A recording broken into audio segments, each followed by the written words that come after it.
Podcast Seribu Parit. Assalamualaikum warahmatullahi wabarakatuh. Salam jumpa pemirsa podcast Seribu Parit. Kembali hadir bersama saya Zulkifli. Edisi hari ini spesial dalam rangka Milad ke-61 Kabupaten Indragiri Hilir tahun 2026. Nah, 61 tahun yang lalu Kabupaten Indragiri Hilir lahir dari semangat perjuangan, persatuan, dan cita-cita besar para pendahulu yang menginginkan daerah ini tumbuh menjadi negeri yang maju, sejahtera, dan bermartabat. Selama lebih dari 6 dekade, berbagai perjalanan telah dilalui. Dari pembangunan infrastruktur, peningkatan pelayanan masyarakat, hingga upaya menjaga identitas daerah yang dikenal sebagai negeri seribu parit, hamparan kelapa dunia. Di usia ke-61 ini, Kabupaten Indragiri Hilir tidak hanya merayakan perjalanan panjang sejarahnya, tetapi juga melakukan refleksi atas berbagai capaian, tantangan, serta harapan yang ingin diwujudkan di masa depan. Untuk itulah podcast Seribu Parit spesial Milad Kabupaten Indragiri Hilir menghadirkan dua sosok yang memiliki peran sangat penting dalam pembangunan daerah dan pemberdayaan masyarakat. Selama 61 menit ke depan, kita akan berbincang mengenai perjalanan Kabupaten Indragiri Hilir, pembangunan yang sedang berjalan, kondisi masyarakat saat ini, serta harapan untuk masa depan negeri yang kita cintai bersama. Telah hadir bersama kita Bupati Indragiri Hilir dan Ketua Tim Penggerak PKK. Dan inilah Podcast Seribu Parit edisi spesial Milad Kabupaten Indragiri Hilir ke-61 tahun 2026. Langsung saja bersama kita sapa ada Bapak Bupati Indragiri Hilir, Bapak Haji Herman. Selamat ulang tahun ya untuk Inhil. Selamat datang Bapak juga di Podcast Seribu Parit. Dan juga Ibu Ketua Tim Penggerak PKK Kabupaten Inhil, ada Ibu Katerina Susanti. Selamat datang Ibu di podcast kita kembali. Assalamualaikum warahmatullahi wabarakatuh. Oke. Nah, udah usia 61 tahun nih Pak. Kita edisi spesial, jadi kita mengulik Kabupaten Inhil. Kita ke Bapak dulu. Langsung aja ya Pak ya. Karena waktu kita ini 61 menit, karena edisi spesial 61 usia Kabupaten Inhil. Melihat angka 61 menjadi momentum penting bagi Kabupaten Indragiri Hilir, menurut Bapak sendiri apa makna 61 ini? Jadi kalau kita lihat usia 61 tahun itu usianya udah cukup matang ya. Bahkan bukan cukup matang, lagi matang. Kalau ibarat ke umur manusia, Rasulullah sampai ke umur kita itu 60 tahun aja. Iya betul. Berarti inilah tinggal seharusnya kita memang tinggal melihat Inhil sampai sejauh mana sudah. Tapi kalau lihat kondisi hari ini ternyata 61 tahun tuh kita lihat hari ini banyak, maksudnya yang harus kita laksanakan lagi, terutama untuk membawa ini menjadi lebih hebat lagi untuk ke depannya. Oke, jadi 61 ini bukan usia yang muda lagi Pak ya? Oke, jadi sudah banyak perjalanan yang harus akan kita lakukan ke depan, PR-PR-nya Pak. Benar. Oke, nah berbicara mengenai Indragiri Hilir mempunyai julukan negeri hamparan kelapa dunia. Saat ini kelapa memang menjadi topik yang paling atas yang ada, yang selalu dibahas di mana-mana, terutama di masyarakat, karena memang kita mempunyai hampir masyarakatnya itu adalah petani kelapa. Nah, menurut Bapak, dan ini adalah identitas negeri Inhil, Kabupaten Inhil. Menurut Bapak, langkah konkret apa yang dilakukan pemerintah untuk meningkatkan kesejahteraan petani kelapa, Pak? Jadi memang hari ini kalau kita lihat hampir 80% masyarakat kabupaten ini kehidupannya bertopang pada kelapa. Nah, untuk itu identitas Inhil sebagai daerah seribu parit atau daerah hamparan kelapa dunia ini memang harus kita jaga. Nah, menjaga ini juga bukan masalah luasan kebunnya harus kita jaga, tetapi juga menyangkut masalah kesejahteraan masyarakat. Nah, untuk itu kita telah berupaya bermacam cara ya, walaupun hasilnya belum berapa kelihatan. Mulai daripada sesuai dengan program pemerintah pusat, yaitu melakukan hilirisasi kelapa, termasuk juga bagaimana harga kelapa ini mempunyai standar yang payung hukumnya harus jelas dari pemerintah pusat, termasuk sampai ke daerah, sehingga kita tidak ingin nanti pada saat kelapa tuh harga kelapanya lagi banyak panen, harganya justru turun. Nah, ini yang harus kita jadikan. Diantaranya kemarin kita melakukan membuat surat ya, yang kedua sudah sebenarnya ini kepada Menteri Pertanian kemarin melalui staf ahli menteri, agar disampaikan kita minta harga kelapa itu minimal harga kelapa itu per butir Rp5.000. Kenapa Rp5.000? Kita sudah menghitung, ada kajian-kajian, mulai dari nanam, memelihara, memanen, kalau ibarat sawit mendodos lah, kalau kita mengait atau mengangkatnya lagi, mengupas dan lain sebagainya, minimal Rp5.000. Kenapa kita minta Rp5? Di dalam itu sudah ada keuntungan sedikit lah untuk bertahan hidup, karena panen kelapa ini bukan tiap hari. Kelapa ini panennya yang menurut aturan itu 3 bulan sekali. Nah dalam panen itu kan ada juga perbaikan parit dan lain sebagainya, yang kenal 1000 parit nih, gitulah sekian banyak paritnya sebagai moda untuk transportasi kelapa, sehingga kelapa-kelapa yang turut yang diproduksi hari ini di Kabupaten Riau ini satu hari hampir 6 juta butir, 6 bahkan bisa juta lebih. butir dalam Nah satu ini kan hari. suatu potensi sangat besar. Nah kita berharap itulah alat transportasi kelapa tuh, kelapanya diturunkan ke parit, pada saat air surut di muara itulah kelapanya diangkut ke darat. Nah, jadi kita berharap kebun kelapanya tetap kita jaga, produksinya semakin bagus dengan kita melakukan pemeliharaan, dan tuh harganya pun bagus. Saya yakin kalau ini terjadi, apapun juga terjadi krisis di Kabupaten Regil ini, masyarakat tetap bisa bertahan dengan kondisi kebun yang dimiliki oleh warga masing-masing. Oke.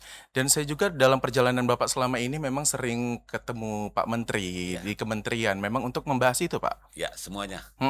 Jadi mulai Menteri Pertanian, baik kita bahas misalnya Menteri Pertanian itu ada Dirjen Perkebunan di dalamnya. Jadi di situ kita bahas selain juga ketahanan pangan, baik masalah padi dan sebagainya, termasuk juga masalah perkebunan. Karena memang ini juga program pemerintah pusat dalam rangka untuk hilirisasi kelapa. Nah untuk itu memang hari ini kalau kita lihat di kabupaten yang sama-sama kita jadi, memang ada satu perusahaan yang sudah 50 tahun lebih ya bergerak tentang hilirisasi kelapa. Jadi kita hari ini dari pemerintah melakukan juga hilirisasi kelapa bukan berarti mengadakan saingan terhadap itu. Tapi kita hari ini ingin mengambil beberapa turunan kelapa yang mungkin tak terpakai selama sekali.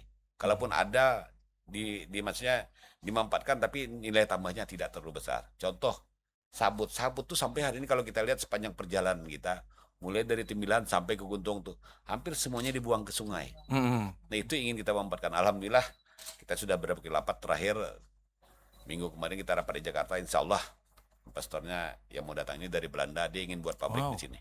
Jadi ini juga ingin dilihat. Jadi kelapa itu sabutnya, kita ingin buat sabut seperti apa yang mereka inginkan. Tentu ada spek-speknya, tidak bukan sabut yang misalnya udah jatuh ke tanah, tertimbun tanah itu kita ambil, tidak. Kalau tanah habis dikupas itu mungkin perlakuannya seperti apa, mungkin ada kadar airnya seperti apa. Nah kalau ini bisa kita penuhi, insya Allah mungkin pabriknya akan dibuat di Indra Hilir. Itu salah satu contoh hilirisasi kelapa, supaya sabut tadi bagi masyarakat bisa menjadikan nilai ekonomis. Nah selain sabut, kita ingin sabut itu aja yang dijual. Kita ingin minimal dari sabut itu sendiri dibuatlah ada nilai tambahan lagi. Diproses lagi gitu. Dalam bentuk kokopit atau kokopibet. Sehingga dari daerah itu, daerah-daerah penghasil sabut ini kan hampir semua kabupaten Riau kecuali wilayah selatan lah. Itu sawit banyak. Nah sabut tuh dia rubah menjadi kokopit. Jadi harga kokopit dengan sabut tentu berbeda. Jadi bahan mentah. Cukup membawa kokopit yang dikemas nanti satu bal itu beratnya 120 kilo, itu yang dibawa ke pabrik di sini baru diolah lagi. Kalau sabutnya dibawa misalnya minta 1 ton tuh ibarat pompong udah penuh, tak dapat lagi jalan mau ke depan. Salah satu begitu juga yang lain, tempurung dan lain sebagainya. Karena sudah ada investor ini sudah mulai membangun ya. Dari tempurung tuh dihasilkan lah apa tuh karbon. Dari karbon nanti ada turunannya dalam bentuk apa tuh tempurung dibuat briket dan lain sebagainya. Nah ini nilainya pun cukup lumayan juga. Nah kita juga ingin tempurung tuh kalau mau dibawa ke sini apakah ada bentuk arang atau sebagainya. Nah itu yang mau kita dudukkan bersama. Kalau misalnya harus dibuat dalam bentuk arang tuh harganya, harga tempurung sama arang tuh berbeda. Nah kalau memang bisa dibuat arang, keinginan investor tuh arang tuh yang seperti apa perlakuannya. Tentu kita buat perlakuan arang tadi di beberapa daerah, sehingga dibawa ke pabrik ini tidak bentuk arang lagi, tapi dalam bentuk tempurung yang nilainya mungkin kalau arang sekitar 2.000-an lebih, tempurung bisa nilai 10.000 lebih per kilo. Jadi ini nilai tambah ini selain dari masyarakat bisa bergantung dari kelapa, turunannya juga bisa dari sabut dibuat kokopit berapa per kilo.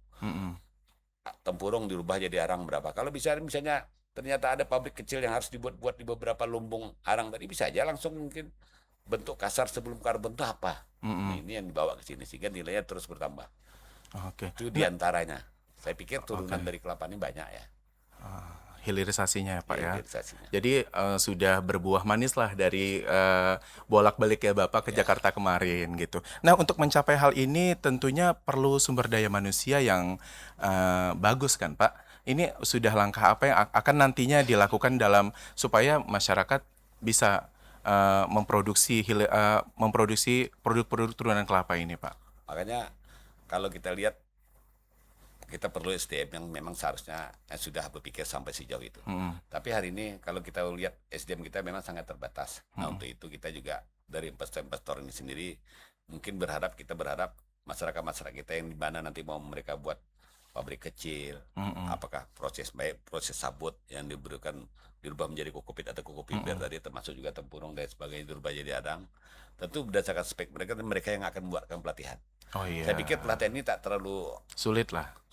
apalagi harus sekolah tinggi-tinggi. Iya. Cukup ikut ke lapangan lihat seperti ini diinginkan perlakuannya seperti apa, saya pikir tidak jadi masalah. Sehingga ada beberapa titik sebagai baik lumbung sabut, lumbung tempurung, cukup di situ aja dibangun. Tidak semua desa harus dibangun. Karena kalau semua desa perlu juga investasi yang cukup besar. Iya. Paling kurang desa-desa terdekat cukup dia nanti membawa ke di mana lokasi tadi baik dia untuk membuat kokopit dan kokopiber semuanya itu perlu dibawa situ. Dan dari situnya nanti dibawa ke di mana nanti mereka buat. Baik, kalau ternyata mereka bisa buat pabrik di bantaran sungai yang ada di Parit 21 karena itu daerah kawasan industri, di situ nanti macam kokopit tadi dirubah apakah dalam dibuat macam geotek, ganti plastik untuk buat jalan dan lain sebagainya. Karena permintaan luar negeri cukup banyak untuk ini. Oke, luar biasa. Jadi memang memang permasalahan kelapa ini ataupun petani kelapa bukan hanya fokus di buah kelapa bulat saja, karena memang potensinya sungguh besar. Ya, benar. Dari akar kelapa sampai dengan ujung kelapanya. Oke, nanti kita bahas lagi, Pak. Kita kembali ke Ibu. Mungkin bisa didekatkan mic-nya, Bu. Oke. Nah, di sini Ibu sebagai ketua tim penggerak PKK. Bagaimana TPPKK di sini mendukung program pembangunan daerah yang sedang dijalankan pemerintah saat ini? Bismillahirrahmanirrahim. Assalamualaikum warahmatullahi wabarakatuh. Waalaikumsalam. Terima kasih sudah diundang untuk mendampingi Bapak dalam 61 menit bersama Bupati Kabupaten Indragiri Hilir dalam rangka milad kita. Memang saya selaku ketua tim penggerak PKK, jabatan ini saya peroleh ini eksekusi dengan jabatan suami. Begitu suami dilantik menjadi bupati, saya otomatis menjadi ketua tim penggerak PKK. Tim penggerak PKK itu adalah mitra pemerintah. Jadi kami mendukung semua program pemerintah yang ada. Kami dari tim penggerak PKK Kabupaten Indragiri Hilir kemarin sudah melaksanakan audiensi dengan seluruh OPD terkait yang berhubungan dengan 10 program pokok PKK. Jadi kita memaparkan program kerja kita yang mana ada kaitannya dengan OPD-OPD terkait, langsung kita sinergikan. Misalnya mungkin yang banyak didengar bahwa masalah stunting. Stunting di Kabupaten Indragiri Hilir sekarang ini angkanya di 25%, yang tertinggi di Provinsi Riau. Nah, untuk itu kami dari tim penggerak PKK khususnya di Pokja 4 namanya, Pokja 4 ada bidang kesehatan, itu membantu untuk mengatasi stunting dengan menggagas suatu inovasi yaitu Gintas. Ya, gerakan Inhil atasi stunting dengan kasih terdasar. Jadi kasih terdasar ini kepanjangannya kita amalkan sedekah 2 butir telur di hari Jumat, tekad daerah untuk hadirkan anak Inhil yang sehat dan hebat. Jadi maksudnya dengan pemberian telur-telur ini membantu gizi anak-anak yang mengalami stunting dan anak-anak yang risiko stunting. Jadi jumlah anak stunting dengan risiko stunting itu berbeda. Yang risiko stunting ini 2 kali lipat dari stunting. Risiko stunting 2 kali lipat dari stunting. Risiko stunting ini bisa saja mungkin dengan kondisi rumahnya, anaknya mungkin sehat, tapi kondisi rumah, ekonomi dan sebagainya ada kriterianya. Jadi yang risiko stunting ini harus kita cegah agar dia jangan sampai stunting. Akan menambah lagi angka stunting kita. Mudah-mudahan dengan kegiatan Gintas yang didukung oleh semua OPD di Kabupaten Indragiri Hilir bisa kita bersama-sama menurunkan angka stunting di Kabupaten Indragiri Hilir. Selain itu juga kami membantu untuk membersihkan sampah. Untuk kebersihan itu dengan inovasi namanya ini sedekah sampah dari Jumat. Jadi kami minta dukungan kepada semua OPD yang ada di Kabupaten Indragiri Hilir agar mengumpulkan sampahnya dari Kamis, tapi sampahnya terpilah ya, yang basah sama yang kering. Kemudian disedekahkan pada hari Jumat ke tim penggerak PKK.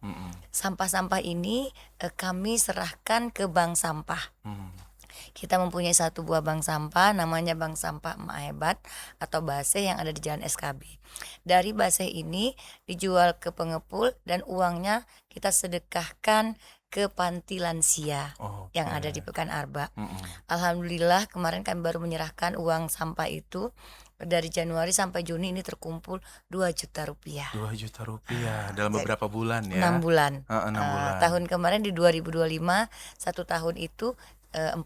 Masya Allah. Nah, jadi dari sampah. Iya. Ya, jadi apalah artinya sampah gitu kan, cuma dibiarkan orang dibuang-buang sebagainya. Jadi itu kita manfaatkan. Jadi kami dari tim penggerak PKK Kabupaten Indragiri Hilir, selain 10 program pokok PKK kami yang harus kami jalankan, bergandengan dengan OPD terkait yang ada di pemerintahan Kabupaten Indragiri Hilir, kami juga membuat beberapa inovasi yang semuanya sedekah.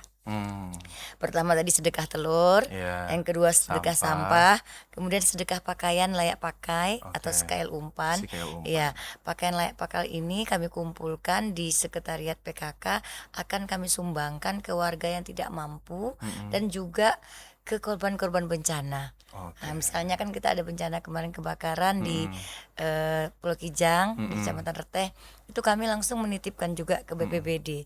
Begitu Oke. beliau menyumbangkan, kami langsung menyumbang juga. Sedekah sampah, sedekah telur, sedekah pakaian, sedekah buku. Sedekah buku. Sedekah buku, yang mana saya selain buku ini, kalau untuk program buku ini pendidikan ini ada di Pokja 2 di tim penggerak PKK Kabupaten Indragiri Hilir. Tapi saya juga sebagai Bunda Literasi Kabupaten. Oh, iya. Jadi untuk meningkatkan minat baca dan menggiatkan literasi tentu harus banyak buku. Jadi kami minta buku-buku yang tidak digunakan lagi tapi masih layak baca. Itu disedekahkan ke kami, ke tim penggerak PKK, bisa ke sekretariat, bisa juga setiap hari Minggu. Kami membuka lapak setiap hari Minggu di CFD. Oh, Kebetulan di Suwarna depan Bumi ya. di depan rumah kediaman Sekda. Jadi di sana kami menjual hasil-hasil pertanian, kami berkebun, Oh. ada juga berkebun. Selain kami sedekah sekail umpan tadi, dan juga kami menerima sedekah buku. Iya, iya. Jadi kami harapkan ini bisa dapat dukungan semua. Setelah itu sedekah minyak jelantah. Sedekah minyak jelantah ini dengan jargon kasih jelita, sedekah dan sisihkan jelantah dari kita. Minyak jelantah ini kan kita tahu adalah limbah. Jika dibuang ke tempat cuci piring akan menjadi lemak dan menyumbat. Jika dibuang ke got itu juga akan menyumbat, merusak lingkungan air dan sebagainya, tanah juga. Jadi itulah kami manfaatkan karena jelantah ini sekarang laku 1 kilo itu 5.000 rupiah. Jadi ini terus kami dorong semua masyarakat melalui tim penggerak PKK kecamatan dan desa agar semua memanfaatkan minyak jelantah. Mungkin dengan mengumpulkan setiap kegiatan posyandu, arisan dan yasinan, dan uangnya ini kembali lagi untuk kegiatan sosial untuk desa tersebut. Jadi melalui podcast ini juga saya minta dukungan kepada semua, baik itu OPD, masyarakat, agar mendukung sedekah-sedekah kami ini. Jadi kami tidak minta anggaran Pak Bupati, tidak minta program, kami sedekah. Kami minta semua mau dengan ikhlas memberikan sedekahnya kepada kami. Sedekah telur, sedekah pakaian, sedekah buku, sedekah minyak jelantah, dan sedekah sampah. Jadi mudah-mudahan ini dapat didengar semua masyarakat Kabupaten Indragiri Hilir. Mari kita giatkan bersama dengan keadaan ekonomi kita yang sedang tidak baik-baik saja. Kita manfaatkan apa yang ada di sekeliling kita. Selain itu juga kami dari tim penggerak PKK memberikan contoh dengan memanfaatkan perkarangan rumah. Jadi kebetulan kan kediaman ini luas, jadi kami memanfaatkan dengan berkebun, menanam sayuran, kemudian juga beternak ayam. Jadi itu kebetulan ayam petelur kami sudah beberapa bulan ini tak pernah beli ayam telur ayam kampung lagi. Kami setiap pagi Panen merebus sendiri. Iya. Dan juga kemarin saya nanam melon, alhamdulillah tumbuh. Kami menikmatinya, bisa dibagi-bagi. Jadi mungkin itu sebagai contoh kepada masyarakat agar memanfaatkan apa yang ada di pekarangan, agar memanfaatkan pekarangannya yang ada untuk menanam tanaman yang bisa dikonsumsi lagi di rumah. Udah juga kami ternak ikan tuh, kolam tuh ada ikan nila. Ikan nila. Mudah-mudahan nanti kedepannya akan kita tambah lagi ikannya. Ikan nila itu kemarin kami panen sebelum sebelum masuk puasa itu kita makan bersama ikan di situ. Nah, jadi itulah program-program pokok PKK selain program-program yang lain seperti mungkin kami menjadi apa ya, penyambung lidah dari BPBD dan Pemadam Kebakaran karena kami menjadi peserta di kegiatan sosialisasi bencana. Oke. Jadi karena daerah kita kan sering terjadi Iya, betul, betul. bencana. Jadi Longsor. jadi kami harapan saya kader-kader PKK inilah yang menjadi garda terdepan yang bisa mengedukasi masyarakat. Kalau terjadi kebakaran bagaimana, terjadi bencana ini bagaimana. Jadi itu kami giatkan kader PKK sampai ke tingkat desa. Dan juga sekarang kita mengaktifkan Posyandu dengan 6 SPM yang mana Posyandu dengan 6 SPM ini melayani semua kebutuhan dasar masyarakat, bukan hanya kesehatan. Nah, jadi diharapkan di sana kami sebagai kader PKK itu yang ujung tombak pelayanan dekat dengan masyarakat, dia tahu semua keluhan masyarakat sehingga data terkumpul dan memudahkan mungkin bagi kepala desa, bagi OPD kan kabupaten untuk membuat program karena datanya memang benar-benar data real yang ada di daerah, ada di desa, dari Mereka desa masing-masing. Itu Oke. yang kita pokoknya kita mitra pemerintah mendukung semua program pemerintah. Oke, luar biasa ya Pak. Sangat terbantu nggak Pak dengan kegiatan berapa banyak yang program PKK mulai dari sedekahnya sampai dengan minyak jelantah tadi jelantah, juga. ya, Jadi banyak memang yang bisa sungguh kita manfaatkan. luar biasa. Oke, nah selanjutnya kita kembali ke Bapak. Ini kita juga saat ini kan Bapak sudah hampir setahun lebih ya Pak Setahun lebih. menjabat sebagai Bupati Indragiri Hilir dan juga PJ Bupati sebelumnya juga udah lama lah dan Bapak juga merupakan putra daerah. Jadi baru-barusan ini juga di media sosial juga di pemberitaan juga banyak yang berkait tentang adanya perbaikan pasar. Nah, bisa Bapak tanggapi tentang itu, Pak? Terima kasih. Assalamualaikum warahmatullahi wabarakatuh. Waalaikumsalam. Jadi kami dilantik jadi bupati itu bulan 2 ya. Berarti hari ini bulan 6. Kurang lebih 1 tahun 4 bulan.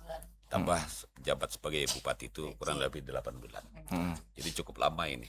Jadi kalau soal persoalan-persoalan mungkin secara garis besar kita tahu lah.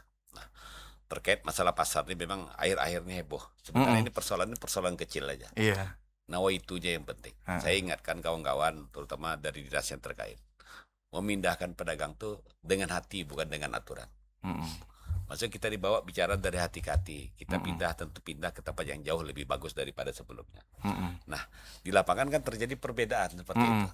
Saya pindahkan pedagang, kita jadikan tempat sementara di belakang dinas PU ada penolakan. Dasar penolakannya apa saya bilang? Nah, kita kan ingin tempat parkir yang di Air Mancur tuh itu kan tempat parkir bukan tempat lapak orang berjualan. Iya. Makanya saya bilang dasar apa kalian jualan di sini? Siapa yang memberikan kewenangan? Makanya ini sebenarnya ketegasan pemerintah daerah aja lagi. Pada saat orang ingin berjualan tempat yang bukan untuk pedagang itu langsung aja dibersihkan. Nggak usah nunggu orang ramai.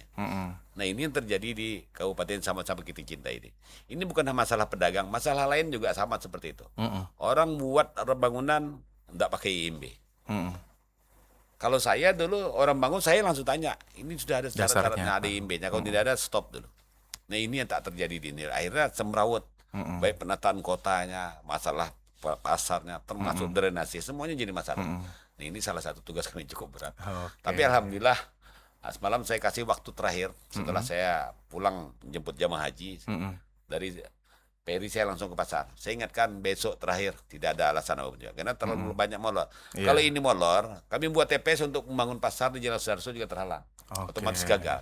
Otomatis gagasan kita ingin membuat pasar yang representatif untuk seluruh pedagang 20 tahun sudah yang tempatnya tak tentu arah nih bisa kita laksanakan. Saya ingatkan, kalau tak bisa berarti dinas harus punya tanggung jawab. Akhirnya dengan ketegasan itu alhamdulillah sudah selesai. Nah, mudah-mudahan ini juga begitu juga untuk yang lain. Pembangunan. Kita lihat hari ini setiap pembangunan ruko itu ada DMJ namanya daerah milik jalan sekian meter dari got. Hari ini orang buat ruko semuanya sampai di pinggir got. Saya bilang, apakah pemerintahan ini tak ada tuan rumahnya? Iya. Seharusnya ada dinas teknis. IMB itu sebagai alat kontrol untuk tata ruangnya dah. Hari ini kita ingin buat drainase besar, apa ya? Berarti kita harus meruntuhkan bangunan orang. Dan itu hak kita. Iya. Tapi kan harus kita berkencangan urat leher dulu. Kenapa kalian bangun sampai di sini? Bahkan lebih aneh lah, ada beberapa ruko yang bangun tiang bangunannya tuh ada di atas drainase. Kan Sehingga aneh. itu nanti akibatnya Pak ya untuk banjir juga Nah, kepada itu masyarakat persoalan. juga ya Pak ya. Padahal drainase ini bisa kita besarkan. Padahal kalau ngitungnya mudah, Pak. Kenapa? Parit-parit banyak. Ketika buat drainase arahkan ke parit-parit, surut ya surut. Kalau banjir itu biasa, karena itu kondisi alam. Tapi pada saat air surut, seharusnya banjir juga surut. Ini tidak. Air surut, banjir masih belum juga surut. Berarti Oke. ada penyumbatan Sesuatu. di mana-mana. Nah, Oke. ini yang harus kita tata pelan-pelan. Dan ini sekali lagi sehingga kan kita harus perlu ketegasan ini. Nah, kalau yang mau tegas silahkan ikut, yang tak mau silahkan pinggir, kasih kesempatan sama orang lain. Saya pikir itu aja. Oke, nah begitu banyaknya tantangan yang dihadapi Bapak 1 tahun 4 bulan sudah menjadi kepala daerah, tapi PR-nya sungguh luar biasa dan juga pro dan kontra itu pasti ada ya Pak ya. Pasti. Nah sejauh ini dengan kepemimpinan dan keberanian Bapak sebagai Bupati Indragiri Hilir, sosok siapa sih yang banyak memberikan Bapak inspirasi? Sebenarnya kalau kita lihat ada tipikal jadi pemimpin daerah di ini sama seperti di Jakarta waktu zaman Ahok dulu. Oke. Jadi bupati itu harus jadi orang gila di sini. Oh itu kata-kata Ahok ya Pak ya. Kenapa? Kalau tak tegas nggak bisa. Tegas saja jalannya tersiok-siok. Begitu juga keras. Kadang orang kan banyak bilang bupati ini marah terus di medsos. Macam mana tak marah? Kalau jalan untuk kerja kalau PD itu bentar tak mungkin saya marah. Tapi kita sudah marah aja nggak jalan, apalagi tak Iya, marah. betul. Sebenarnya bukan marah, cuma mengingatkan aja. Karena saya kebetulan kan cukup lumayan lama juga berkecimpung di birokrasi. 11 jabatan kepala dinas sudah saya. Jadi hampir semua jabatan itu saya paham lah sudah. Iya. Jadi kalau saya diskusi, sebenarnya saya dengan kepala OPD itu sama dengan diskusi. Memberikan masukan yang mana yang terbaik. Tapi kalau nggak mau dikasih masukan, karena semuanya ini dalam rangka untuk perbaikan. Iya. Kalau mau ya sudah. Karena saya hitung dari awal pasti targetnya tak tercapai. Kalau tidak ada inovasi yang sifatnya kerja lebih keras lagi. Kalau tidak ya, karena kerja kita ini terukur. 6 bulan kita ukur ternyata tidak dapat, kita akan evaluasi. Oke. Bukan masanya ini perlu ketegasan dan keseriusan. Demi pembangunan Inhil juga Demi untuk Inhil yang lebih hebat lagi. Oke. Nah Bunda, dengan banyaknya perjalanan naik turun Bapak, otomatis lebih banyak menyita waktu Bapak juga. Bunda sendiri tantangan terbesarnya ini mendampingi seorang Bupati Indragiri Hilir. Orang nomor 1 di Inhil apa nih Bun? Tantangan terbesarnya? Iya memang tantangan terbesarnya karena kita ketahui kan Kabupaten Inhil ini terdiri dari 20 kecamatan, 236 desa itu dengan letak geografis yang tidak mudah. Nah, jadi saya berusaha terus mendampingi Bapak setiap turun ke daerah karena kalau kami turun sendiri dari tim gerak PKK tentu tidak ada biaya karena kita memerlukan biaya yang besar untuk turun-turun ke daerah, apalagi daerah utara. Jadi kita terus mendampingi Bapak di setiap kegiatan. Itu pun semampu saya karena saya juga adalah seorang ASN. Kemarin masih bertugas di Pekanbaru. Jadi begitu saya di sini memang sepertinya kelihatan kegiatan saya itu kalau selama di sini padat gitu. Makanya karena saya menyusun jadwal kalau di sini jangan ada sampai waktu yang terlewatkan untuk kegiatan-kegiatan beberapa kegiatan. Karena seperti yang diketahui saya juga selain ketua tim penggerak PKK, ketua Dekranasda, Bunda PAUD, Bunda Literasi, dan juga ada beberapa organisasi wanita yang saya pimpin. Kenapa organisasi wanita ini saya pimpin? Ini adalah untuk merangkul semua dan juga berkolaborasi. Karena seperti ketua IWAPI, ketua GEW itu berhubungan dengan Dekranasda. saling berkaitan Saling ya, Bun. berkaitan. Bunda PAUD dengan tim gerak PKK literasi itu berkaitan. Kemudian BKMT ini keterkaitan juga dengan Bunda PAUD. Nah, karena ada beberapa hal ini. Makanya saya ambil semua, bukan seperti mungkin ada juga pendapat semua diambil ibu gitu ya, maksudnya semua ibu ketuanya, bahkan sempat ada isu katanya apa Bapak mau mengalihkan ke saya gitu kan. Saya tidak ada berniat seperti itu. Niat saya memang mendampingi suami. Maksud saya dengan semua organisasi saya yang pimpin ini mungkin Bapak bisa mendapatkan informasi tentang organisasi tersebut itu langsung dari saya, bukan dari orang lain. Jadi sehingga saya bisa menjelaskan sejelas-jelasnya. Karena kita tahu kan makin banyak organisasi mungkin makin banyak program-program kerja nanti kalau ketuanya berbeda, kalau tak satu komando makin banyak program-program iya. yang diminta nanti bisa minta proposal ke Bapak. Iya, Bapak iya, kurang iya. tahu ini. Jadi saya berusaha mengkolaborasikan semua. Karena seperti pada hari ini kita tadi baru melantik ketua IWAPI Ranting se-Kabupaten Negeri Hilir, itu kita serentakkan dengan peresmian sentra UMKM. Iya. Karena IWAPI dengan UMKM itu tidak bisa Berkaitan, dipisahkan, berkaitan. betul. Jadi karena IWAPI ini adalah wadah bagi wanita pengusaha. Jadi mudah-mudahan ini bisa saling berkaitan. Kemudian tantangan yang lainnya itu adalah tadi 20 kecamatan tadi. Iya. Jadi sebenarnya kalau dari program pokok PKK itu semua kecamatan desa itu harus saya monep langsung ke lapangan. turun langsung Turun ya. langsung. Tapi dengan kondisi seperti ini tentu harus berpanjangan tangan. Saya mengaktifkan lagi ketua tim penggerak PKK kecamatan dan desa, begitu juga dengan Bunda PAUD kecamatan dan desa, untuk mereka yang aktif, mereka yang memberikan laporan ke saya. Dan kami mengadakan pertemuan itu secara Zoom atau daring. Dengan memanfaatkan ini fasilitas yang ada, mungkin kita Zoom, di sanalah kita bahas dan kita sama-sama mendiskusikan solusi-solusi untuk masalah-masalah yang dihadapi bersama. Oke, jadi cukup rumit juga ya Bun ya. Karena memang 20 kecamatan dan InHealth ini terbilang luas sekali. Belum lagi perjalanan dari ke kecamatan A ke kecamatan B. Jangan dibilang Bunda tadi utara lah terutama ya Bun ya. Oke. Kita tunggu pemekarannya ya Pak ya. Oke deh, kalau begitu nanti kita akan bahas lagi, akan ada kita tampilkan beberapa gambar yang akan dikomentari oleh Bapak Bupati dan Ibu Katrina Susanti, namun setelah pesan-pesan berikut ini. Tetap di Podcast Seribu Parit.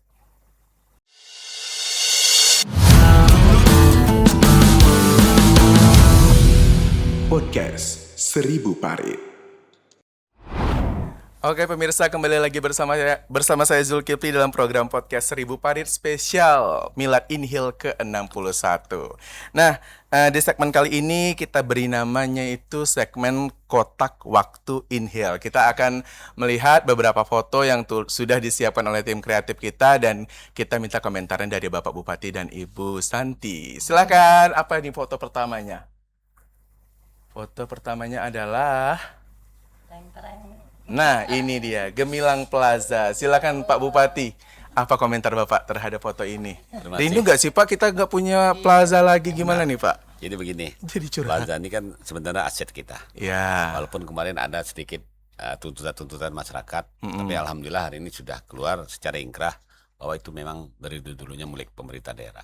Nah kita ini juga sebenarnya dulu nih salah satu ikon kota Temilahan lah. Ya.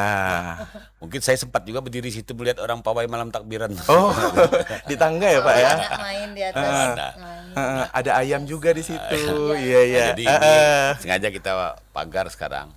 Karena sebenarnya ini ada kesempatan kita untuk memperbaiki ini. Cuma tergantung OPD-nya aja mengelola. Oke. Kemarin kita sudah datang ke Kementerian Perdagangan juga. Kita dikasih gambaran tuh mau dibantu dana kurang lebih 125 miliar. Tapi syaratnya untuk membangun pasar tuh harus ada apa tuh tadi kelayakan, upaya LUKL, AMDALIN dan lain sebagainya. Nah, alhamdulillah kemarin sudah saya perintahkan, saya belum memantau sampai sejauh mana. Dan itu ada juga pihak ketiga yang ingin mengelola ini. Jadi ini kita cari alternatif yang mana yang terbaik. Kalau bisa dana segar dapat dari pusat, berarti itu tanpa kita kerjasama pihak ketiga langsung kita kelola sendiri. Sehingga jelas pendapatannya langsung masuk ke kas daerah. Karena kondisi hari ini dan kondisi keuangan hari ini yang kurang baik ini, kita bagaimana cara mengoptimalisasikan terutama aset-aset milik pemerintah daerah supaya ini bisa menjadi pemasukan buat kas daerah. Nah, plaza ini ada dua format. Kalau ini memang kemarin kita usulkan ke kementerian bisa diterima, otomatis kita bangun. Tapi mungkin konsepnya saya tidak ingin lagi membangun pusat perbelanjaan tuh yang sampai ini berapa 4 lantai ya. Iya. Nah, akhirnya mubazir di atas. Kita lihat berdasarkan kebutuhan. Kalau khusus untuk dibangun untuk pedagangannya paling tinggi 2 lantai. Kenapa? Pedagang tuh kalau semakin di atas tuh kalau daya tariknya kurang, orang tak mau naik ke atas. Iya, betul. Kalau hari ini ada daya tariknya cuma tempat yang kurang berkenan buat saya di atas itu. Iya, Itu yang karena saya tak suka. betul. Jadi kita ada konsepnya dan DD-nya sudah siap. Kalau memang pembangunan plaza itu memerlukan tempat yang lebih luasan lagi, berarti tempat upacara itu kita ambil alih. Ya. kita akan alihkan tempat upacara itu semuanya konsentrasi mungkin di kantor bupati aja. Jadi tapi punya nilai ekonomis. Iya. Karena lokasinya kan cukup strategis, bahkan sangat strategis. Sangat strategis. Jadi ini yang kita ingin berusaha untuk memoles ini. Yang kedua, swasta juga ingin membangun. Cuman kita ingin mencari polanya. Kalau mereka bangun seperti apa, tentu kita ingin tahu juga gambaran seperti apa. Iya. Tentu bagaimana kontribusinya terhadap pemerintah daerah. Yang jelas semuanya saya ingin semuanya ada sumber pendapatan di situ. Nah, untuk itu saya ingin juga kalau ini bisa ditata, mudah-mudahan seluruh pedagang yang hari ini berjualan yang termasuk tadi kita bahas, semuanya bisa kita alihkan ke sini semuanya. Karena tempatnya cukup bagus. Jadi ada 2 lokasi yang mau kita tata ini satu lagi pasar rakyat. Pasar rakyat. Iya. Nah, ini kan karena barang ini sudah terikat kontrak dari pihak ketiga, dulu kita tunggu habis lah. Karena kalau ini kontraknya belum habis saya nata, banyak kompensasi mungkin yang mereka minta. Jadi kita habiskan, kita tata. Saya pikir waktu cukup panjang lah untuk menata ini. Kita ingin salah satu cermin karena tempatnya kalau ingin bangun perhotelan, bangun pertokoan dan sebagainya, termasuk yang jelas menampung UMKM pedagang kecil yang hari ini mulai dari macam pedagang subuh, pedagang sayur dan lain sebagainya. Semuanya tempatnya memadai. Sehingga kita ingin konsentrasi semuanya di sini. Sehingga di situ bisa kita atur, kita tata, dan di situ juga ada merupakan pendapatan yang langsung masuk ke kas daerah. Oke deh, itu dia harapan kita ya. Selanjutnya foto berikutnya ada becak. Oke, ini kembali ke Bapak lagi berarti ya. Silakan Bapak komentarnya terhadap kendaraan asli Tembilahan, kendaraan roda 3. Memang hari ini dari 12 kabupaten kata becak ini mungkin cuma tinggal di Kabupaten Indra Gilir. Yang khususnya masih di Kabupaten ada. Tembilahan ya. Becak dayung manual gini. Yang lainnya sudah berubah menjadi becak motor. Saya ingin juga sebenarnya ini merubah jadi becak motor, tapi semuanya kan perlu pendanaan juga. Ada becak di Tembilahan nih karena seperti kemarin Lebaran kedua Idul Adha. Rame ya. Kita setiap tahun komit ingin silaturahmi dengan mereka lah. Masih tukang sapu. Masih ada 200 lebih ya tukang beca yang ada di Kota Tembilahan ini. Nah, sebenarnya beca ini kan angkutan tradisional lah kalau kita bilang. Inilah ciri khas Kota Tembilahan. Betul, kalau diganti nggak ada lagi Pak. Lihat jangkauan Kota Tembilahan semakin berkembang ini rasanya jauh jangkau juga.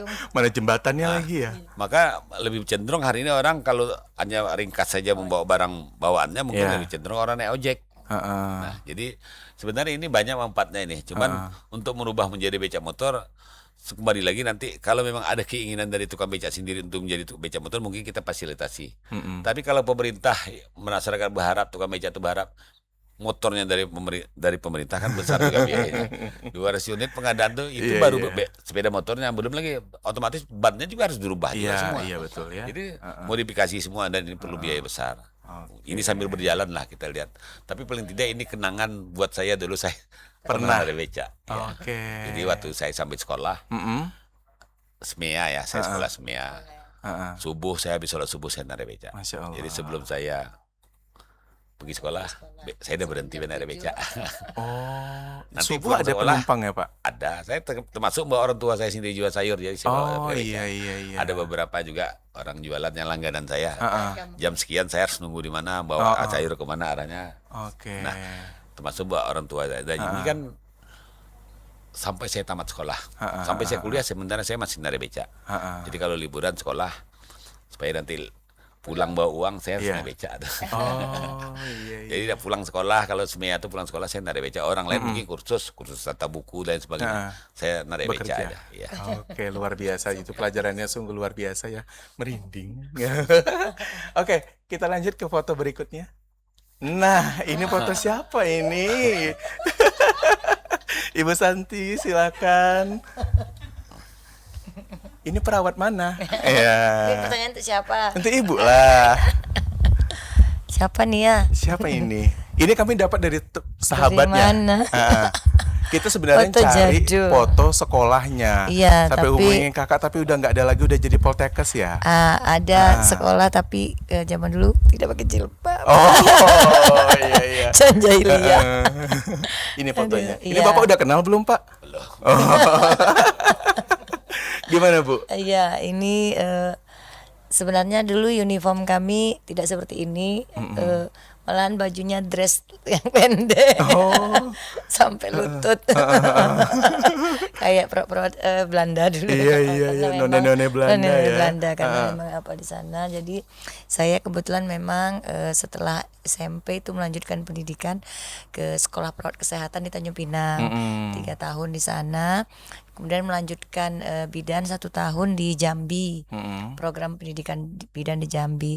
Tamat bidan 94, itu langsung bekerja di Desa Tekula Hilir. Tekula Hilir. Jadi Tekula Hilir itu berarti 9 dan PTT 94 sampai 2000, 6 tahun. 97 ya, mungkin ketemu Bapak. Oke, 97 ya. 97 di tempat tugas ketemu Bapak beberapa bulan, langsung lamar, langsung diajak nikah. Gercep. Gas. Oke, jadi ibunya sebenarnya nakes ya? Iya, dari saya Oke. nakes.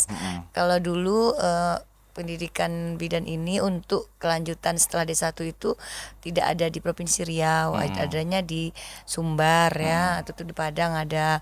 Jadi karena sudah menikah, Bapak tidak mengizinkan sekolah yang jauh-jauh, jadi saya menunggu di sini. Kebetulan dapat kelas program jauh di sini. Akhirnya saya tamatlah D3 di sini. Setelah D3 kebidanan, waktu itu Bapak pindah ke Meranti. Akhirnya kami melanjutkan pendidikan S1-nya tidak bidan lagi, ke SKM, karena waktu itu D4-nya belum dibuka di Riau, adanya di Bandung, terlalu jauh. Pokoknya Bapak izinkan kuliah setinggi-tingginya tapi tidak boleh jauh. Iya. Tidak boleh jauh dan anak harus diurus juga. Tugas di Surabaya pernah juga. Iya, iya. Oh, Terus Bapak pindah ke Surabaya, saya ikut ke Surabaya. Oke, berarti di Sura- Bapak ini tim yang nggak bisa LDR ya? Iya, itu ada LDR terus. Jadi di Surabaya lah kami punya anak tuh cukup lama, 5 tahun ya, oh lebih iya, kurang iya, iya. 5 tahun baru dapat anak di Surabaya hamilnya. Oh, Masya Allah. Jadi sambil kuliah, jadi kata Bapak dia tak mau jadi di Tembilahan di Surabaya. Oh, jadi sempat niat nggak mau ke Tembilahan, Pak? Enggak, maksudnya Oh, hamilnya jadinya, anak, iya, jadinya iya, di jadinya di Surabaya. Surabaya, iya, Dari iya. Surabaya. Wong Jawa. Wong Jawa. Jadi setelah itu tahun 2009 11 ya, 9 Bapak pindah ke Meranti, kami nyusul ke Meranti. Waktu di Meranti Bapak sebenarnya sempat ditawarkan pindah ke sini lagi ya. Tapi Bapak Pak Oh, Wardan, iya. tapi Bapak iya pulang mengabdi. Bapak pengennya ke provinsi. Alhamdulillah tercapai niatnya ke Iya. provinsi. Dan setelah provinsi akhirnya balik lagi ke sini. Dapat panggilan kembali, Iya. Masya Allah. Dan sekarang alhamdulillah saya dikasih kesempatan lagi untuk melanjutkan ke S1 kebidanan di sini. Oke. Ya, jadi sudah SKM, MKes, balik lagi ke bidan. Bidan. Dan memang karena- jabatan pendidikan dan ilmunya itu Iya, tertuang jadinya di jadi pekerjaan tertuang, saat iya. ini. Jadi balik lagi ke bidanan untuk memotivasi kawan-kawan. Kebetulan kalau profesi itu minimal harus S1. Iya, iya, Jadi tidak boleh ada lagi D3. Akhirnya semua kawan-kawan diharapkan mengambil S1. D4 dan profesinya. Jadi mudah-mudahan semua bidan di Inhil ini semua sudah S1 dan sudah profesi. Jadi untuk memberikan pelayanan kepada ibu dan anak yang ada di Kabupaten Negeri Hilir. Oke, masih ada tim kreatif? Masih ada, kita lihat selanjutnya. Ah, Nah, ini ini untuk siapa? infonya untuk ibu. Nah, iya. Katanya Iya. kesukaannya adalah makanan empek-empek Banjar. Iya, iya. Iya, gimana? Jadi suka jadinya Ya, ibu. jadi saya suka sekali dengan empek-empek ini. Pokoknya kalau setiap pulang ke Inhil itu minta buatkan, juga kadang-kadang bisa buat sendiri. Dan juga saya selama di Provinsi Riau, kebetulan Bapak 2020 menjadi Kepala Bapenda, itu saya di setiap event ada arisan Darmonita, buatnya saya ini. mengundang orang ke rumah, itu hal-hal dan sebagainya. Saya selalu menghadirkan ini. Oke. Jadi sehingga di provinsi itu saya terkenal dengan ini. Oh, iya, iya, iya. Jadi orang provinsi tahunya kalau mau pempek ke rumah Bu Santi katanya. Dan juga di kantor juga kalau anak-anak kantor minta makanan buat pempek Bu katanya. Jadi inilah itu. Orang Pekanbaru kan bilangnya bukan pempek tapi bakwan. Oh, bakwan. Ya. Iya, iya, Tapi mudah-mudahan ini juga bisa kita masukkan Haki, haki ya. betul. Jangan sampai diambil orang lagi ya. Jadi 62 nanti Bu Inhil kita kalau ini besok kan tapai. Iya, Nah, kita buat makan besarnya mudah-mudahan empek-empek. iya pempek karena 62.000 empek-empek. iya. Iya. Karena saya ada dari tim ahli pengacara kantor kami itu, dia sampai bilang, saya pertama kali makan di rumah ibu loh bu, kita bisnis ini bu katanya. Aduh, bilang saya tak sempat menggorengkan ya. Ibu kasih resep katanya, biar kami yang ini. Aduh, kata saya gitu. Jadi katanya cuman ada di Inhale bu, kami suka semua bu katanya. Malahan dia mengajak join buka kafe yang ada ini di Pekanbaru. Nah, dia akan menyediakan yang lain-lain katanya. Tapi ibu khusus ini aja katanya. Itu belum terwujud karena memang beliau pokoknya senang sekali dengan pempek kita nih. Jadi pokoknya ingat pempek, ingat Bu Santi. Itu yang apa, provinsi. Jargonnya udah ada Jargon. tuh. Ingat pempek, Ingat ingat Bu Bu Santi. Santi. Iya, Ibu buat produk aja Bu. Itulah tuh. Mudah-mudahan ya, doakan ya nanti kita apa oke. lagi. Iya. Kalau Bapak suka juga ini Pak? Suka. Makan pedas. Oh, Tapi Bapak jangan terlalu pecinta pedas. manis. Sambalan jangan pedas. Oh Bapak iya, bisa pakai gula ininya. merah ya Bu ya? Pakai gula merah. Oke, berikutnya. Iya. Nah, ini siapa iya. ini Bu? Kayaknya Bu Santi deh yang di bawah ya. Iya, iya. Bisa diceritakan? Iya. Ini alhamdulillah ya. Saya juga sangat berterima kasih kepada Bapak yang selalu mensupport kami sekeluarga, baik itu dari orang tua saya, adik-adik saya dan keluarga saya semua. Jadi ini kami berkesempatan membawa orang tua kami umroh, tapi keliling Turki. Masya Allah. Nah, jadi setelah keliling Turki, pulangnya baru umroh ya. Turki dulu ya. Turki dulu baru umroh, itu. Jadi ini nih orang tua saya nih, ini di Madinah nih. Orang tua saya ini sebenarnya waktu saya bawa umroh ini sudah divonis kanker payudara stadium 2B. Oh, Nah, oke. tapi waktu itu tidak kami beritahu. Kami pengen mengapakan beliau ya, mengajak jalan-jalan refreshing. Dia bilang kita umroh langsung jalan-jalan ke Turki. Alhamdulillah beliau tahan, kuat pula jalan main salju apa semua, kuat sampai selesai kuat. Setelah pulang ini tak salah itu bulan puasa habis lebaran baru kami beritahu bahwa beliau harus operasi, harus kemo. Karena kan kalau kalau kita tidak bisa menjelaskan dengan ini baik, ada penolakan dan juga takutnya membuat stres, membuat daya tahan tubuhnya semakin menurun. Alhamdulillah setelah dijelaskan pelan-pelan sambil dibujuk-bujuk, maulah beliau operasi dan diangkat payudaranya, terus sekarang kemo. Alhamdulillah sekarang sehat. Sekarang minum obat kemo itu selama 5 tahun, sekarang udah tahun ketiga. Masya Allah. Alhamdulillah, mudah-mudahan beliau tetap Sehat sehat. terus ya, Bun. Malahan setelah operasi itu jadi glowing beliau. Oh, oke. Mungkin pengaruh hormon dan juga ini kebiasaan minum jus-jus buah-buah. Iya, jadi Karena pola hidupnya sehat ya. Iya, mukanya jadi glowing. Kalah saya jadi. Oke, ada lagi? Oke, udah cukup. Udah, Nah, oke. itu dia beberapa komentar dari foto-foto yang dimiliki oleh tim kreatif mencarinya kemana-mana. Tadi kira-kira foto apa ya yang bakal dibahas gitu. Nah, kita kembali ke problem kita, ke podcast kita terkait ini untuk harapan Inhale masa depan, Pak, segmennya.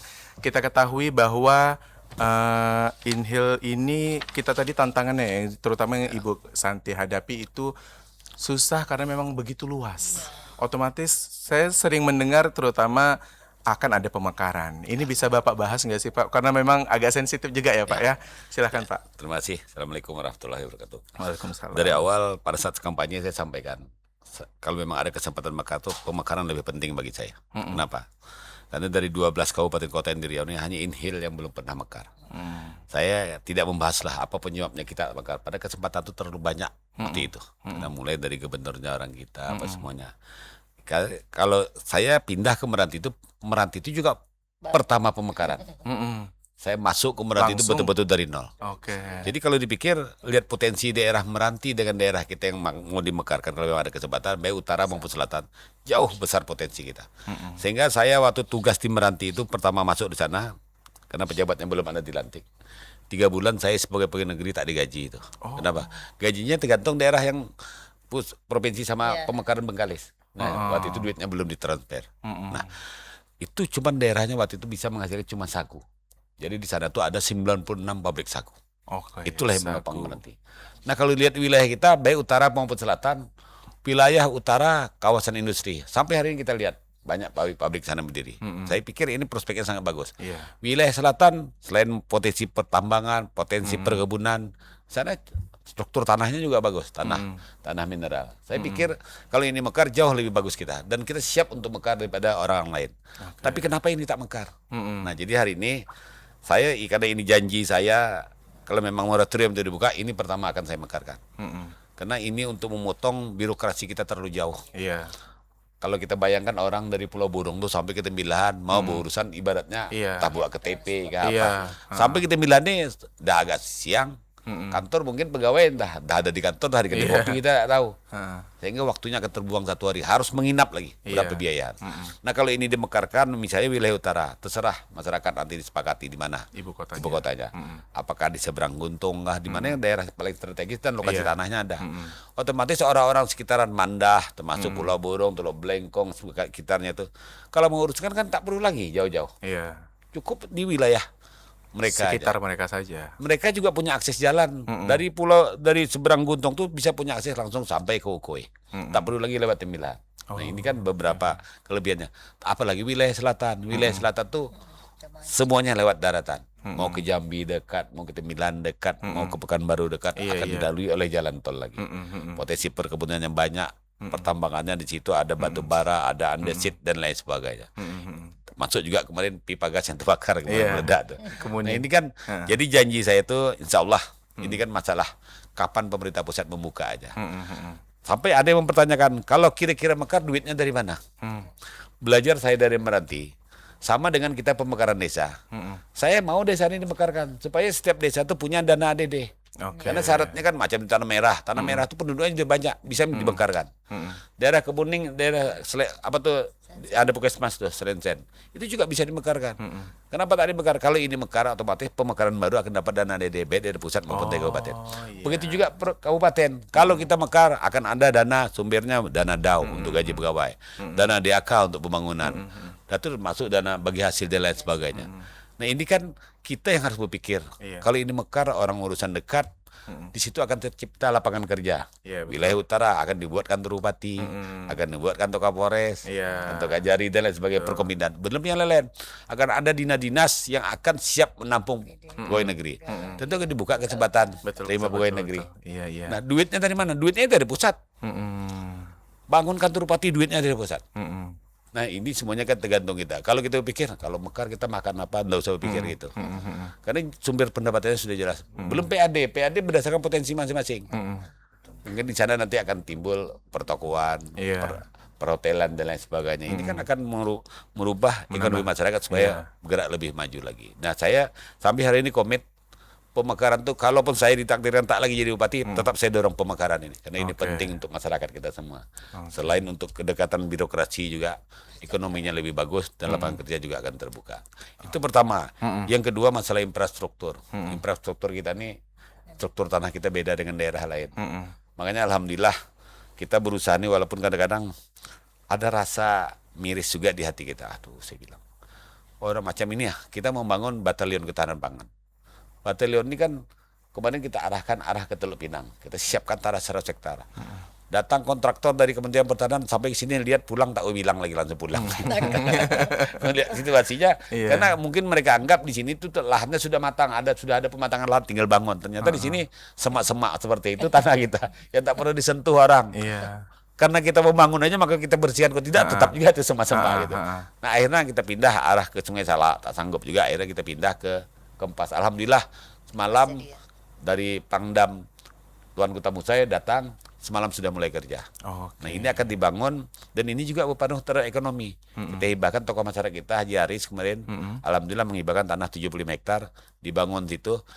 Tahap awalnya akan dibangun rumah prajurit lebih dari 1.000 unit. Otomatis warganya akan bertambah. Ekonominya juga bagus. Ya, kalau kasarnya paling tidak nanti orang berjualan di toko-toko, entah Indomaret, entah apa, semua akan berdiri di depan. Nah, komitmen kita terhadap itu, kita bangunkan jalan. Kita anggarkan, makanya saya minta di OPD kenapa lambat, sudah bulan 6 sudah. Jadi hampir semua OPD ini saya pantau. Yang tidak melaksanakan kegiatan duitnya sudah ada, kenapa tak bisa dikerjakan? Saya dulu berharap banyak terhadap seluruh kepala OPD. Bulan 12 tuh kita sudah lelang proyek. Terutama untuk pembangunan, tapi sampai hari ini bulan 6 masyarakat banyak bertanya, Bupati ini makanya kenapa saya jarang turun ke daerah. malu saya. Mana action dari pemerintah daerah? Dulu di waktu PJ gencar, seharusnya saya ingin lebih gencar daripada itu. Tapi kalau kegiatannya belum jalan gimana saya? Saya inginnya setiap kali turun ada yang siap tinjau. Oh ini jalan, rumah sekolah, apa jembatan, semua ingin kita perbaiki. Nah kita minta supaya ini daya serapnya juga cukup tinggi. Kalau daya serap kita cukup tinggi, akhirnya pusat melihat, oh ini serius membangun, perlu dibantu. Tapi kalau macam ini sampai bulan 6 melempem Ada aja, progresnya. ragu orang benar tak mau kerja. Dan saya sebagai bupati juga meragukan juga Iya. tentang kesiapan kepala OPD serius tak kerja. Nah untuk itu kita kan perlu nih semuanya dengan kondisi daerahnya luas, 197 desa, 39 kelurahan, ada 20 kecamatan, tak mudah. Perlu biaya besar transportasinya. Kalau dari sini mau ke Pulau Burung, Guntung, sekali jalan berapa puluh juta duitnya harus dihabiskan. Kalau pergi sana hanya sekedar main-main aja kan berdosa kita menghabiskan biaya rakyat. Jadi ini infrastrukturnya, tapi alhamdulillah kita tahun ini walaupun duit kita secara APBD mengalami penurunan, apalagi tahun depan. Tapi semangat kita untuk bangun Hill dengan kondisi ini tetap harus kita jalankan. Alhamdulillah buktinya hari ini jalan menuju terusan dapat lagi kita ini 29 miliar walaupun dana itu bukan dana kita dari pusat. Hari ini penting infrastruktur jalan. Makanya hari ini jalan itu jalan. Ini kita lagi kawan-kawan di DSPU masih diskusi di balai. Minta juga dari Kota Baru ke Sangla Pulau Gijang tetap kita jalankan. Nah yang lain yang nilainya tak terlalu besar mungkin kita tutup pakai duit APBD. Saya inginnya ada duit tak ada duit infrastruktur tetap kita harus jalan. Nah untuk jembatan program pemerintah pusat, program Pak Prabowo alhamdulillah lewat Dandim kemarin banyak juga jembatan-jembatan yang melakukan perbaikan-perbaikan yang nilainya tak terlalu besar lah. Karena mungkin di atas sekitar paling tinggi 300 juta, tapi yang mana bisa perbaiki kita perbaiki. Karena masyarakat kita hari ini banyak menunggu tentang itu. Sekali lagi kami mungkin pada kesempatan ini menyampaikan kepada masyarakat mohon maaf lah. Lambatnya pergerakan ini akan menjadi pembelajaran buat kita, dan ini bahan kami untuk mengevaluasi kepala OPD yang sudah kita canangkan, kita sudah programkan. Kalau belum jalan juga itu salah satu dasar kami untuk melakukan evaluasi. Oke, panjang sekali. Iya. Karena kita sedikit lagi memasuki menit ke-61. Ya, karena podcast kita 61 menit. Silakan Bapak untuk pesannya kepada masyarakat dalam momentum Milad ke-61 ini. Banyak harapan kami sebenarnya setiap tahun saya inginnya ini kan persoalannya harus berbeda juga. Tapi sampai hari ini ternyata persoalan kelapa juga masih. Kalau kemarin saya duduk sebagai bupati itu juga salah satu indikator yang memenangkan saya itu karena harga kelapa waktu itu naik. Sampai 7.500. Nah hari ini harga kelapa 2.000 lebih ya. Ini juga kita sudah surati semuanya. Mudah-mudahan kesempatan ini masih ada. Kami ingin pertama kelapa tuh ada standarnya. Makanya salah satu untuk buat standar itu kita berharap salah satu pabrik yang ada di rumah itu beroperasi lagi supaya permintaan kelapa ini banyak. Hari ini terutama macam di perusahaan Sambu sendiri banyak stok kelapanya. Kenapa? Produksi kan terbatas. Sementara masyarakat panen kelapa. Sementara bawa seperti ke Batu Pahat dan lain sebagainya kan perlu juga tuh komunikasi. Sehingga supaya setiap ada produksi kelapa yang 6 juta butir per hari tadi ada yang nyerapnya. Kalau tak terserap itulah harga kelapa bisa turun. Nah, ini yang jadi bahan pikiran kita. Orang di mana-mana di luar orang kekurangan kelapa sementara kita lebih-lebih kelapa. Ini perlu kegesitan kita baik OPD maupun masyarakat kita. Kemana buyer-buyer yang mau beli ini? Kalau memang di Cina bisa sanggup memerlukan harga kelapa 15 juta, kenapa tak kita cari bayarnya siapa? Apa speknya? Berapa juta butir mereka perlu kuota sehari? Kita akan penuhi itu. Tapi sesuai dengan kriteria mereka penuhi. Nah itu masalah kelapa. Makanya hari ini alhamdulillah kita juga lewat Dinas Pertanian Perkebunan, pemerintah pusat membantu kita hari ini untuk pembibitan kelapa ada 1.700.000 butir. Sebenarnya ini perlu sosialisasi. Jadi harga per butir kelapa tuh, pada kelapa gini tuh jatuh dari atas tuh dia tumbuh sendiri. Iya. Nah ini yang mau kita tata, maksudnya kalau ada kawasan 1 hektar 2 hektar kita susun. Umur 4 bulan harga kelapa tuh dihargai 20.000. Kenapa kelapa-kelapa yang jatuh tuh tak kita susun aja? Kita ditatikan satu kawasan. Sudah ada beberapa titik. Saya inginnya seluruh masyarakat tahu. Harga kelapa turun, kita jual kelapa yang jadi bibit aja. Iya, betul. Sama juga, dia cuma beda 1 bulannya. Ini umur 4 bulan.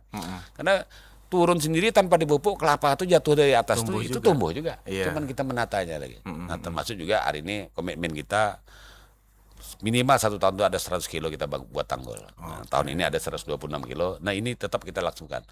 Bukan kita tak memperhatikan yang lain. Kelapa kita perhatikan, pinang kita perhatikan, termasuk yang lain juga. Karena dianggap yang lain itu tanaman selingan aja. Kebun kelapa, di antara pohon kelapa mereka tanam pinang. Nah, hilirisasi jalan, insya Allah ini ekonomi masyarakat tetap berjalan. Begitu juga infrastruktur. Infrastruktur kalau berharap duit APBD tak akan mungkin jalan.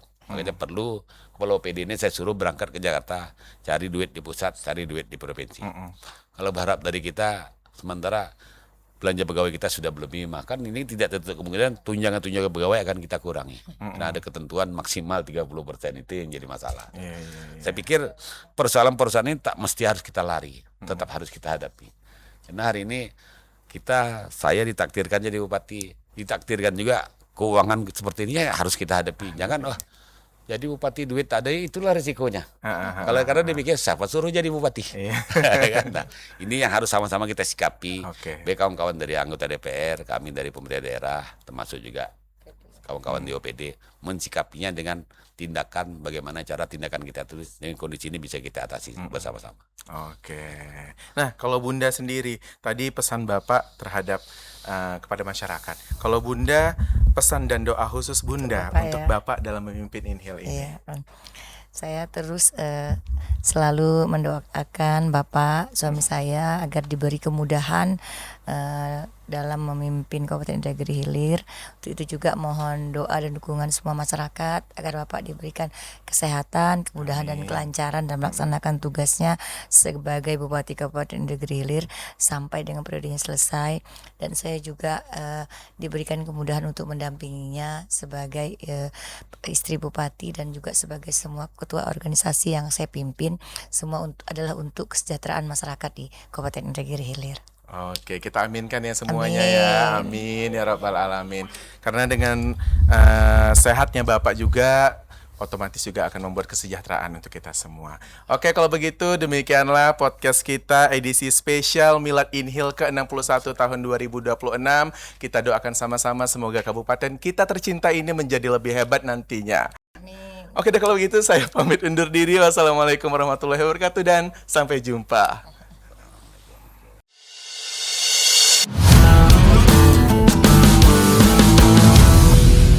Podcast 1000 Parit.